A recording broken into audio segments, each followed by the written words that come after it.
Hi guys, நான் தான் Rakesh Kumar. And இந்த வீடியோவில் வந்து நான் ஒரு 5 ஸ்கில்ஸ் வந்து ஷேர் பண்ணுறேன். இந்த ஸ்கில்ஸ்லாம் வந்து காலேஜ்லேயும் சரி ஸ்கூல்ஸ்லேயும் சொல்லிக் கொடுக்க மாட்டாங்க. ஏன்னா காலேஜ் அண்ட் ஸ்கூல்ஸில் வந்து ஒரு ஸ்ட்ரக்சர்டு சிலபஸை தான் ஃபாலோ பண்ணுவாங்க. ஏன்னா அவங்கள பொறுத்த வரைக்கும் கவர்மெண்ட் ஒரு டெஸ்டிங் ஸ்டாண்டர்ட்ஸ் வந்து வச்சிருப்பாங்க.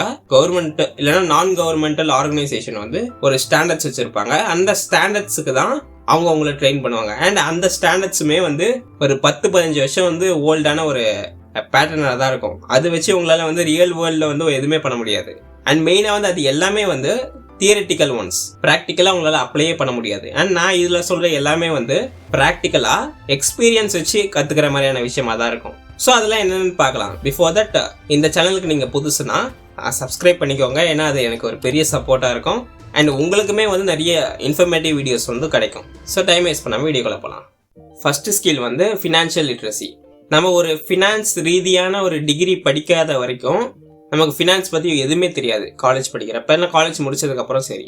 ஏன்னா மோஸ்ட் ஆஃப் த ஸ்டூடெண்ட்ஸ் வந்து ஸ்டூடெண்ட் லோன் எடுத்து தான் வந்து படிப்பாங்க. அண்ட் நிறைய வீட்டில் வந்து அந்த அளவுக்கு வந்து ஒரு ஃபினான்ஷியல் நாலேஜ் இல்லாமல் இருக்கும். மோஸ்ட் ஆஃப் த டைம் வந்து சேவிங்ஸ்னால் அந்த குடும்பத்துக்கு என்ன தெரியும்னா கோல்டு, போஸ்ட் ஆஃபீஸ், இந்த மாதிரி விஷயங்கள் தான் சேவிங்ஸாகவே தெரியும். அது தப்பு கிடையாது. ஏன்னா அதுதான் வந்து கவர்மெண்ட்டும் சரி அவங்களுடைய ஆன்சஸ்டர்ஸோ இல்லை நெய்பர்ஸோ சரௌண்டிங்கோ அதுதான் பண்ணிட்டு இருப்பாங்க. பட் இப்போ வந்து அது ஃபாஸ்டான ஒரு சேவிங் விஷயமானா கிடையாது. இந்த மாதிரி நிறைய ஆஸ்பெக்ட்ஸில் வந்து ஃபினான்ஷியலாக நம்ம வந்து அந்த அளவுக்கு ஒரு நாலேஜே இல்லாமல் இருக்கும். அது நம்மளோட தப்பு கிடையாது. ஏன்னா காலேஜஸ்லேயுமே வந்து அது அவ்வளோவா வந்து சொல்லிக் கொடுக்காம இருக்காங்க. பட் இப்போ தான் நமக்கு தான் யூடியூப் இருக்குது, பிளாக் இருக்குது, சோஷியல் மீடியா இருக்குது, நிறைய பிளாட்ஃபார்ம்ஸ் இருக்குது அதை கற்றுக்கிறதுக்கு. அண்ட் ஈவன் வந்து நிறைய ப்ரைவேட் கம்பெனிஸே வந்து ஃபினான்ஸ் ரீதியாக நிறைய விஷயங்கள் சொல்லி கொடுத்துட்ருக்காங்க. லைக் ஜெரோதா கூட அவங்களுடைய வாஸ் சிட்டின்னு சொல்லிட்டு ஒரு ஆப்பில் வந்து ஃபினான்ஸ் பற்றி நிறைய விஷயங்கள் ஷேர் பண்ணுறாங்க. லைக் எப்படி யூனிட் எக்கனாமிக்ஸ் ஒர்க் ஆகுது, இந்த மாதிரி விஷயங்கள்லாம் ஷேர் பண்ணுறாங்க. நான் என்ன சொல்லுவேன்னா, நீங்கள் ஒரு ட்ரேடிங், ஷேர் மார்க்கெட் அந்த அளவுக்கு உங்களுக்கு நாலேஜ் இருக்கணும்னா அப்படி கிடையாது. உங்கள் இன்ட்ரெஸ்ட், நீங்கள் அவ்வளோ கற்றுக்கலான்னா நீங்கள் கற்றுக்கலாம். அது வந்து தப்பு கிடையாது. நான் என்ன சொல்லுவேன்னா, நீங்கள் காலேஜ் படிக்கிறப்பவே கிரெடிட் கார்டுனா என்ன, டேக்ஸ் எப்படி ஒர்க் ஆகுது, இங்கே வந்து வாங்குற சேலரி வந்து எப்படி அந்த காம்போனன்ட் இருக்குது. இப்போ சேலரினா உங்களுக்கு வந்து மொத்தமாக வந்து 4 LPனா 4 LP அப்படியே கொடுக்க மாட்டாங்க உங்களுக்கு. அது நிறைய விதங்களில் பிரியும். லைக் வந்து ESOPஸ்ன்னு சொல்லுவாங்க, PF, டேக்ஸ், இந்த மாதிரி விஷயங்களில் வந்து அந்த சேலரி வந்து பிரியும். பேசிக் பே இந்த மாதிரி. ஸோ CTC எப்படி ஒர்க் ஆகுது, டேக்ஸ் எப்படி ஒர்க் ஆகுது, கிரெடிட் கார்டு எப்படி ஒர்க் ஆகுது, காம்பவுண்ட் இன்ட்ரெஸ்ட் எப்படி ஒர்க் ஆகுது. ஏன்னா இப்போ நீங்கள் ஸ்டூடெண்ட் லோன்லாம் எடுத்துட்டிங்கன்னா நிறைய பேர் கட்டாமலே வந்து ஒரு 3-4 வருஷம் விட்டுருவாங்க. அப்புறம் தான் அதோடைய ஒரு பாதிப்பே அவங்களுக்கு தெரியும். ஏன்னா அவங்களுடைய இன்ட்ரெஸ்ட் வந்து காம்பவுண்ட் ஆகி கடைசியில் வந்து கட்ட முடியாத ஸ்டேஜுக்கு போய் அதை நிற்கும். ஸோ அதனால சொல்கிறேன், காலேஜ் படிக்கிறப்பே வந்து உங்கள் வீட்டில் எவ்வளோ லோன் வாங்கியிருக்காங்க, என்னென்ன விஷயங்கள்லாம் EMIயில் வந்து வாங்குறாங்க, அதை எப்படிலாம் நம்ம வந்து இது கிளியர் பண்ணுறது, நம்ம எப்படி வந்து EMI இல்லாமல் வந்து ப்ராடக்ட்ஸ் வந்து சேர்த்து வச்சு வாங்குறது, எப்படி வந்து காலேஜ் ஃபீஸை வந்து பே பண்ணுறது, இந்த மாதிரி விஷயங்கள்லாம் நம்ம வந்து கற்றுக்கணும்னு நான் சொல்லுவேன். ஏன்னா நீங்கள் யூடியூப்பில் நிறைய வீடியோஸ் இருக்குது, நீங்கள் பார்க்கலாம் ஃபினான்ஸ் சம்மந்தமாக. எல்லாருமே வந்து ஒழுங்கான கண்டென்ட் போடுவாங்கன்னா கிடையாது. பட் ஸ்டில் ட்ரஸ்டபிள் சோர்சஸ் இருக்காங்க. இன்டர்நெட்டில் நிறைய ட்ரஸ்டபிள் சோர்சஸ் இருக்காங்க. அதை நீங்கள் தான் தேடி கண்டுபிடிச்சி கற்றுக்கணும். ஏன் ஈவன் கவர்மெண்ட்டோட வெப்சைட்ஸ்லேயே வந்து இதெல்லாம் வந்து ஷேர் பண்ணுறாங்க எப்படி வந்து ஒர்க் ஆகுதுன்னு சொல்லிட்டு. நீங்கள் அதையும் நம்ம செக் பண்ணி பார்க்கலாம்.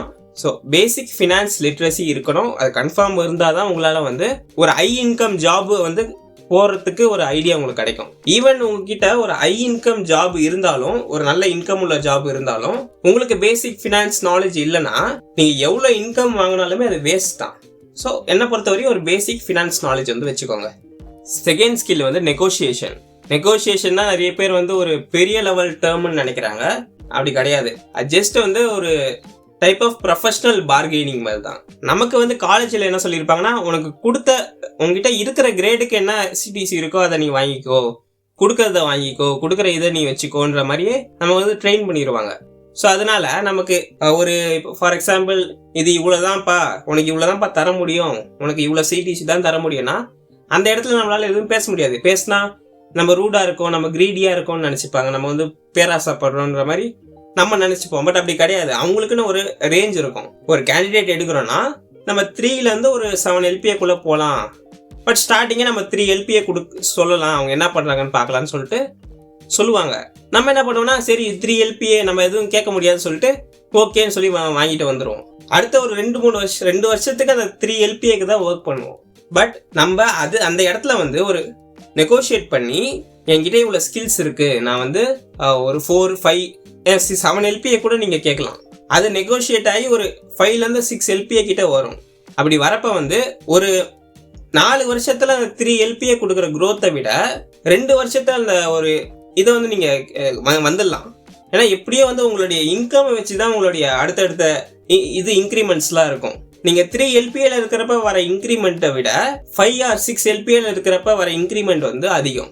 நிறைய பேர் இந்த 50% ஹைக்கு, 50 டைம்ஸ் ஹைக்கு, 100% ஹைக்குன்னு சொல்லுவாங்க. அது வந்து இப்போ இருக்கிற கரண்ட் சேலரியை விட 50% 100% அதிகம். அப்படிதான் ஹைக் ஆகும். ஃபார் எக்ஸாம்பிள் இப்போ நீங்கள் ஒரு 3 LPA வந்து வாங்குறீங்கன்னா ஒரு 100% ஹைக்குன்னா எவ்வளோ? 6 LPA. பட் நீங்கள் வந்து நெகோஷியேட் பண்ணி ஸ்டார்டிங்கே நீங்கள் 6 LPAல இருந்தீங்கன்னா 100% ஹைக்கு எவ்வளோ? 12 LPA. அப்போ growth எந்த அளவில் வந்து நீங்கள் நெகோஷியேட் பண்ணால் கிடைக்கும்னு பாருங்கள். நெகோஷியேட்ன்றது வெறும் உங்க சேலரியில மட்டும் கிடையாது. நீங்க ஒரு பொருள் வாங்குறது இருந்தாலும் சரி, ஒரு இடத்துக்கு ரெண்ட் போறப்ப அந்த ரெண்ட்டுக்கு நீங்க கொடுக்குற அந்த நெகோசியேஷனா இருந்தாலும் சரி, எல்லா இடங்கள்லயுமே வந்து நெகோசியேஷன் வந்து உங்களுக்கு ஒரு நல்ல ரிட்டர்ன் கொடுக்கும். பட் எப்படி நான் நெகோசியேஷன் கத்துக்கிறதுனா எக்ஸ்பீரியன்ஸ்ல இருந்தா உங்களால கத்துக்க முடியும். ஃபர்ஸ்ட் டைம் நீங்க வந்து நெகோசியேட் பண்றப்ப அவங்க வந்து உங்களுக்கு ஒரு ஃபீட்பேக் தருவாங்க. அந்த ஃபீட்பேக் வந்து வச்சு நீங்க அடுத்த டைம் வந்து ட்ரை பண்ணலாம். இல்ல ஃபர்ஸ்ட் டைம் பண்றப்பவே நீங்க நல்லா பண்ணிட்டீங்கன்னா சூப்பர், அதே நீங்க ஃபாலோ பண்ணலாம். எப்பவுமே ஒரு விஷயம், ஒரு ஸ்கில் நீங்க கத்துக்கிறீங்கன்னா பிராக்டிக்கல் எக்ஸ்பீரியன்ஸ் வச்சு தான் பண்ண முடியும். அண்ட் அதுல கிடைக்கிற ஃபீட்பேக் வச்சு தான் இம்ப்ரூவ் பண்ண முடியும். எப்பவுமே நினைச்சுக்கோங்க, நீங்க ஒரு விஷயம் ட்ரை பண்றீங்கன்னா அதுல ஃபெயில் ஆகுறீங்கன்னா அது வந்து உங்க மேல தப்பு கிடையாது, நீங்க அப்ளை பண்ண மெத்தட் தான் தப்பு. ஸோ நெக்ஸ்ட் டைம் வந்து வேற மெத்தட் ட்ரை பண்ணுங்க. அதை விட்டுட்டு நான் இப்படிதான், நான் வந்து வேஸ்ட்ன்ற மாதிரி நினைக்காம நான் பண்ண அப்ரோச் தான் தப்பு, நான் வந்து தப்பு கிடையாது, நெக்ஸ்ட் டைம் வேற அப்ரோச் பண்றேன் அப்படின்றத நீங்க பண்ணலாம். ஈவன் நீங்க அந்த அவங்க கொடுக்குற அந்த ஃபீட்பேக்லயே வந்து அடுத்த அப்ரோச்சுக்கான ஒரு ஐடியா கிடைக்கும். எந்த ஸ்கில்லா இருந்தாலும் இப்படிதான் உங்களால கத்துக்க முடியும். தேர்டு வந்து எமோஷனல் ரெகுலேஷன். உங்களுடைய ஃபீலிங்ஸ், உங்களுடைய எமோஷன்ஸை எப்படி நீங்க வந்து ரெஸ்பான்ஸா சில சிச்சுவேஷன்ஸ் கொடுக்குறீங்கன்றது தான் முக்கியம். ஃபார் எக்ஸாம்பிள் ஒரு ஹை ஸ்டேக் சிச்சுவேஷன் இருக்கு, அந்த டைம்ல நர்வஸா ஆங்ஷியஸா இல்லாம நீங்க எப்படி அதை டீல் பண்றீங்க, அதுக்கு என்ன மாதிரியான ரெஸ்பான்ஸை வந்து நீங்க கொடுக்குறீங்க, அதை எப்படி கண்ட்ரோல் பண்ணி கொண்டு போறீங்கன்றது தான். நீங்க என்ன மாதிரியான ஒரு பர்சன், நீங்க வந்து எப்படி வந்து ஒரு ஹை ஸ்டேக் சிச்சுவேஷன் ஹேண்டில் பண்ண முடியும்ன்றதை மற்றவங்களுக்கு காட்டும். அப்பதான் உங்களை நம்பி நிறைய விஷயங்கள் வந்து அவங்களால இன்வெஸ்ட் பண்ண முடியும். முக்கியமா கம்பெனிஸ், நீங்க இந்த மாதிரியான ஹை ஸ்டேக் சிச்சுவேஷனை நீங்க ஹேண்டில் பண்ணிட்டீங்கன்னா கம்பெனி உங்களை ஈஸியா இல்ல, உங்களை வந்து லீடர்ஷிப் பொசிஷன்ல போறதுக்கான ஒரு இடத்துக்கு அவங்க வருவாங்க. ஏன்னா அவங்க டைரக்டாவே பாத்துட்டாங்க நீங்க எப்படி அதை ஹேண்டில் பண்றீங்க. அந்த மாதிரி டைம்ல நர்வஸா அந்த நீங்களும் பதட்டமாயி அந்த இடத்தையுமே வந்து ப்ராப்பரா ஹேண்டில் பண்ண முடியாம இருந்தீங்கன்னா உங்களுக்கான ஆப்பர்ச்சுனிட்டிஸ் போயிடும், கிடைக்காது. ஏன்னா ஆப்பர்ச்சுனிட்டிஸ் ஒன் டைம் தான் வரும். அந்த டைம்ல உட்காந்து நர்வஸா ஆங்ஷியஸா இருந்தீங்கன்னா எதுவும் பண்ண முடியாது. பட் ப்ரோ எப்படி ப்ரோ ஆங்ஷியஸா இல்லாம இருக்காது, அது ஒரு முக்கியமான சிச்சுவேஷன் ஆச்சு, ஏதாச்சும் ஆங்ஷியஸா அது தானாவே வந்துருது, ஆட்டோமேட்டிக்கா வருதுன்னா ஒன்றும் இல்லை, ஒரு பாஸ் பண்ணிட்டு ஒரு 5 நிமிஷமா ஒரு நிமிஷமாச்சு ஒரு டீப் பிரெத் எடுத்துக்கோங்க. உட்காந்து இது என்ன ப்ராப்ளம், இதுக்கு சொல்யூஷன் இருக்கா, அண்ட் அந்த சொல்யூஷனை எப்படி நம்ம பண்றது அப்படின்னு அந்த ஒரு நிமிஷம் 5 நிமிஷம் டீப் பிரெத்லயே வந்து அந்த எமோஷன் வந்து போயிடும். ஏன்னா ஒரு எமோஷன்றது ஒரு பர்டிகுலர் சைக்கிள் ஆஃப் டைம் தான் இருக்கும், பர்டிகுலர் பீரியட் ஆஃப் டைம் தான் இருக்கும். ஃபார் எக்ஸாம்பிள் நம்ம வந்து பப்ளிக் ஸ்பீக்கிங் மாதிரியான ஒரு காம்படிஷன்ல இருக்கிறப்ப அந்த ஸ்டேஜ் ஏறுற வரைக்கும் தான் நமக்கு அந்த ஆங்ஷியஸ் இருக்கும். ஒன்ஸ் ஏறி அந்த மைக்கை பிடிச்சதுக்கு அப்புறம் ஆங்ஷியஸே இருக்காது. நம்ம பாட்டு பேசிட்டு இறங்குறப்ப என்னப்பா அவ்வளவுதானப்பா, இதுக்குதான் நம்ம பயந்தோமான்ற மாதிரியே ஒரு ஃபீலிங் உங்களுக்கு கொடுக்கும். ஸோ எதுவாக இருந்தாலும் அந்த ஃபர்ஸ்ட் ஒரு 1 minute 2 minute 10 minutes தான் உங்களுக்கு அந்த ஆங்ஷியஸாக இருக்கட்டும், பதட்டமாக இருக்கிறது, எமோஷன்ஸ் இதில் வரும். இது வெறும் ஆங்ஷியஸ், நர்வஸ் அந்த மாதிரி விஷயங்கள் மட்டும் கிடையாது. கோவம், டிஸ்ரெஸ்பெக்ட், இன்சல்ட், டிஸ்கம்ஃபர்ட், அப்புறம் வந்து உங்கள் மேலே ஏதாச்சும் கிரிட்டிசிசம் வச்சாங்கன்னா உங்களோட கோவர்க்கர்ஸோ இல்லைனா உங்களுடைய பாஸோ இல்லைனா மற்றவங்க வந்து உங்கள் மேலே ஒரு கிரிட்டிசிசம் வச்சா அதை நீங்கள் எப்படி ஹேண்டில் பண்ணுறீங்கன்றது தான். அதுலேயும் வந்து எமோஷனல் ரெகுலேஷன் இருக்கு. ஃபார் எக்ஸாம்பிள் உங்க கூட வேலை செய்கிறவங்க வந்து என்னப்பா நீ இப்படி பண்ணியிருக்க, இது இப்படி பண்ணுப்பான்னு உங்களுக்கு ஒரு சஜஷனை வந்து ஒரு கிரிட்டிசிசம் வேலை அவங்க ஷேர் பண்ணுறப்ப நீ என்ன எனக்கு சொல்றதுன்ற மாதிரி நம்ம அதை வந்து நம்ம இன்சல்ட் பண்ணோம்னா நம்மளுடைய ஒர்க் தான் அங்கே அடி வாங்கும். அவங்க ஒரு சஜஷன் நம்மளுக்கு கொடுப்பாங்க, அவங்க நமக்கு ஓப்பனாக ஒரு கிரிட்டிசிசம் ஒரு ஃபீட்பேக் தராங்கன்னா அதை நம்ம வந்து ஏற்றுக்கிட்டு நம்ம அதுக்கான ஒரு ஃபீட்பேக்ன்ற சென்ஸ் ரெஸ்பான்ஸ் அவங்களுக்கு கொடுக்கணும். நம்ம உட்காந்து நீ என்ன எனக்கு சொல்றதுன்ற மாதிரி உட்காந்தோன்னா நாளைக்கு நம்மளுடைய ஸ்கில்ஸ் தான் வந்து அடி வாங்கும், நம்மளுடைய போர்ட்ஃபோலியோ தான் அடி வாங்கும். எமோஷனல் ரெகுலேஷன்ன்றது உங்க ஃபீலிங்ஸை நீங்க சப்ரஸ் பண்றதுல கிடையாது. உங்க ஃபீலிங்ஸை, உங்களுடைய எமோஷன்ஸை எப்படி நீங்க வந்து சேனலைஸ் பண்ணி மற்றவங்களுக்கு வந்து எப்படி அதை ரெஸ்பான்ஸாக கொடுக்குறீங்கன்றதுதான் முக்கியம். எப்பவுமே நினச்சிக்கோங்க, உங்களுடைய எமோஷன்ஸ் வந்து உங்களுடைய சாய்ஸ் தான். நீங்கள் ஒருத்தர்கிட்ட கோவப்படுறதோ இல்லைன்னா ஒருத்தர்கிட்ட வந்து நியூட்ரலாக காமாக இருக்கிறதுன்றது உங்களுடைய கையில் தான் இருக்குது. அந்த ஒரு ஸ்பிளிட் செகண்ட் சாய்ஸ் பொறுத்து தான் இருக்குது. ஸோ பார்த்து எமோஷன்ஸை மற்றவங்கிட்ட காட்டுங்க. ஏன்னா ஒன்ஸ் ஒரு ஆள்கிட்ட ஒரு எமோஷன் காட்டினதுக்கப்புறம் அது திருப்பி நம்மளால் வாங்கிக்க முடியாது. 4th ஒன்று வந்து நெட்வொர்க்கிங். இது ரொம்ப ஒரு முக்கியமான ஸ்கில். ஏன்னா இப்போ நீங்கள் காலேஜில் பார்த்தீங்கன்னா அங்கே நீங்கள் நெட்வொர்க்கிங் பண்ணுறீங்கன்னா அப்படி கிடையாது. இப்போ கிளப்பு, கம்யூனிட்டி, ஃபோக்கஸ் குரூப் இந்த மாதிரி நிறைய விஷயங்கள் இருக்கும். பட் அது ஆக்சுவலாக வந்து நெட்வொர்க்கிங்கே கிடையாது. ஏன்னா நீங்கள் கிளாஸில் உட்காரத்துக்கு பதிலாக ஒரு இடத்துல போய் உட்கார போகிறீங்க, அவ்வளோதான். அந்த மாதிரி விஷயங்கள் வந்து உங்களுடைய ஸ்கில்ஸை இம்ப்ரூவ் பண்ண, அதாவது டெக்னிக்கல் ஸ்கில்ஸோ இல்லைன்னா மற்ற ஸ்கில்ஸை இம்ப்ரூவ் பண்ணுமே தவிர்த்து அது நெட்வொர்க்கிங் கிடையாது. ஆக்சுவல் நெட்வொர்க்கிங்ன்றது ரியல் வேர்ல்டு இண்டஸ்ட்ரியில் இருக்கிற பீப்புளோட கனெக்ட் பண்ணுறது, அவங்களோட வந்து இன்ட்ராக்ட் பண்ணுறது தான் நெட்வொர்க்கிங். ஏன்னா அந்த மாதிரி பீப்புள் தான் உங்களுக்கு ஆப்பர்ச்சுனிட்டிஸ் கொடுப்பாங்க. நீங்கள் ஏதாச்சும் இப்போ ஒரு உங்களுடைய போர்ட்ஃபோலியோ காட்டுறப்ப அதுக்கு ஃபீட்பேக் தருவாங்க, அட்வைஸ் பண்ணுவாங்க, அண்ட் முக்கியமாக உங்களுக்கு நிறைய கொலாபரேட்டர்ஸும் கிடைப்பாங்க.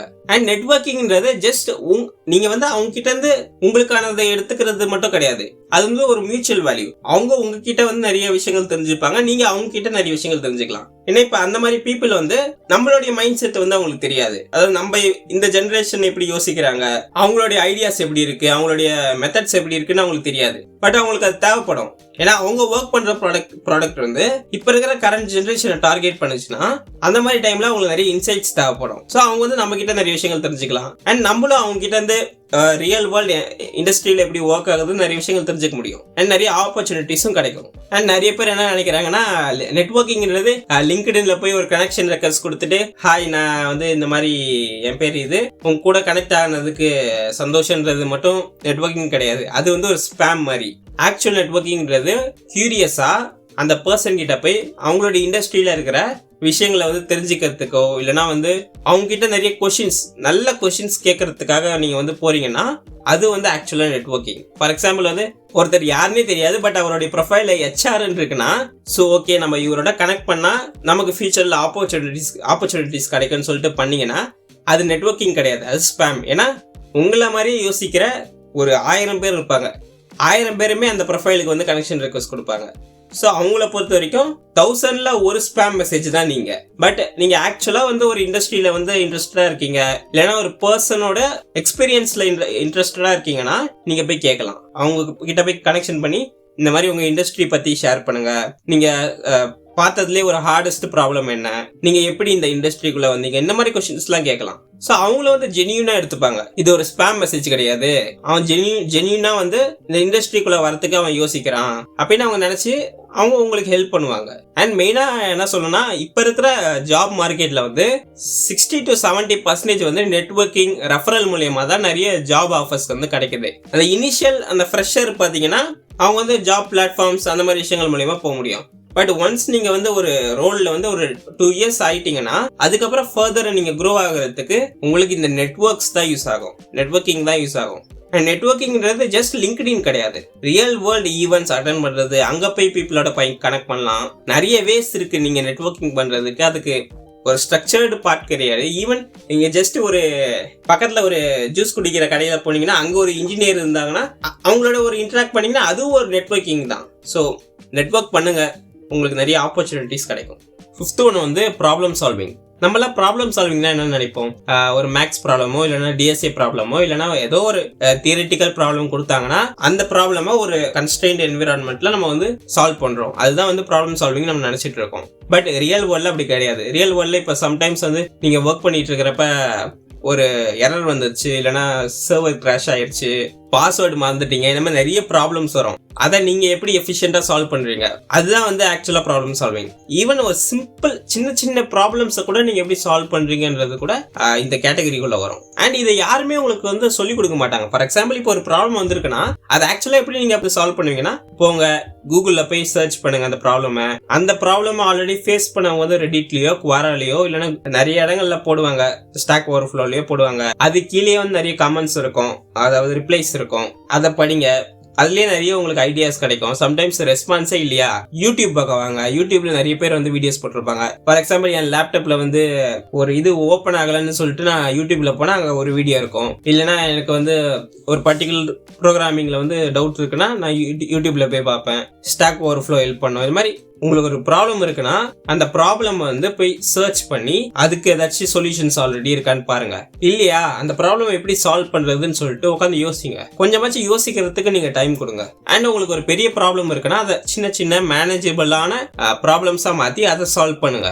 சின்ன சின்ன ப்ராப்ளம்ஸா சால்வ் பண்ணீங்கன்னா அந்த ஓவரால் ப்ராப்ளம் வந்து சால்வ் ஆயிரும். அண்ட் மெயினா வந்து உங்களுக்கு ஹெல்ப் தேவைப்பட்டுச்சுன்னா தயவு செய்து போய் கேளுங்க. அண்ட் அதை இனிஷியலாவே ஸ்டார்டிங்லேயே போய் கேட்டுருங்க. ஏன்னா அந்த ப்ராப்ளம் பெருசா ஆகிற வரைக்கும் விட்டதுக்கு அப்புறம் கேட்டீங்கன்னா அது உங்களுக்கு தான் பெரிய பிரச்சனையா போய் முடியும். ஸோ ஒரு ப்ராப்ளம் இருக்குன்னா அதை போய் நீங்க ட்ரை பண்ணுங்க, சால்வ் பண்ணுங்க. இல்லைன்னா மற்றவங்க கிட்ட போய் அட்வைஸ் கேட்கலாம், இல்லைன்னா அவங்களுடைய பெர்ஸ்பெக்டிவ் போய் கேட்கலாம். ஏன்னா நீங்க ஒரு விதத்துல அந்த ப்ராப்ளம் வந்து அப்ரோச் பண்ணுவீங்க, அதே விதத்துல தான் மற்றவங்களும் அந்த ப்ராப்ளம் வந்து பார்ப்பாங்கன்னா கிடையாது. ஒவ்வொரு ஆளுக்கும் ஒவ்வொரு பெர்ஸ்பெக்டிவ் இருக்கு. ஸோ அதனால ப்ராப்ளம் சால்வ் பண்றது வந்து நீங்க ப்ராக்டிக்கலா தான் நீங்க கத்துக்க முடியும். நம்ம அந்த 5 ஸ்கில்ஸுமே பார்த்தாச்சு. அண்ட் இது மட்டும் இல்லை, எவ்வளோ ஸ்கில்ஸ் இருக்கு. பட் இந்த 5 ஸ்கில்ஸ் வந்து ரொம்ப இம்பார்ட்டன்ட். அது உங்களுடைய கெரியரை வந்து பெருசா ஷேப் பண்ணும். அண்ட் இதுல ஏதாச்சும் உங்களுக்கு ஸ்கில்ஸை பத்தி இன்னும் டீப்பா நிறைய ஸ்ட்ராட்டஜிஸோட நிறைய டெக்னிக்ஸோட கத்துக்கிறதுக்கு தேவைப்படுச்சுன்னா கமெண்ட் பண்ணுங்க. நான் அதுக்குன்னு ஒரு வீடியோஸ் வந்து போடுறதுக்கு ட்ரை பண்றேன் கன்ஃபார்ம் போடுவேன். ஸோ கமெண்ட் பண்ணுங்க. அண்ட் இந்த வீடியோ உங்களுக்கு பிடிச்சதுன்னா லைக் பண்ணுங்க. அண்ட் இதே மாதிரி வீடியோஸ் வேணும்னா நீங்க சப்ஸ்கிரைப் பண்ணி வச்சுக்கலாம். அண்ட் இந்த வீடியோ உங்க ஃப்ரெண்ட்ஸ் அண்ட் சிப்ளிங்ஸுக்கு வந்து யூஸ்ஃபுல்லா இருக்கும்னு நினைச்சீங்கன்னா ஷேர் பண்ணுங்க. So thank you. நெக்ஸ்ட் ஒரு இன்ஃபர்மேட்டிவ் வீடியோல பார்க்கலாம்.